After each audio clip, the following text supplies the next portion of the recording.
घोटकी में Pakistan Peoples party पारां ज़ाहिर तशक्कुर जश्न रैली कढी वई। रैली जाम हाउस घोटकी खां निकिती, जेको सॼे शहर मां थींदी प्रेस क्लब घोटकी पहुती, जिते पीपी अगवाणनि ज़िले काउंसिल जे chairman Sardar Bangal Khan Mahar, municipal committee Ghotki जे chairman Jam Asif Razzaq Dharejo, Pakistan Peoples Party जे ज़िले general secretary Sikandar Ali Lakho, Syed Rizwan Nadir Shah Jilani, Akhtar Khan Singhar, chief municipal officer Ghotki Qamar Zaman ईंदड़ ॿियनि ख़िताब कंदे चयो त पाक फ़ौज पारां भारतीय जहाज़ जो मुंहुं तोड़ जवाब ॾियण ते पूरे मुल्क में योम तशक्कुर मल्हायो पियो वञे।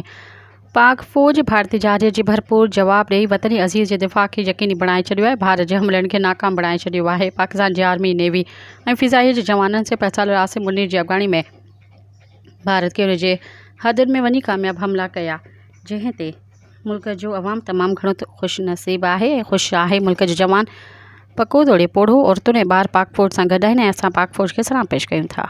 सब्सक्राइब कयो अवामी न्यूज़ HD खे ऐं ताज़ा तरीन ख़बरुनि लाइ ॾिसंदा रहो अवामी न्यूज़ HD।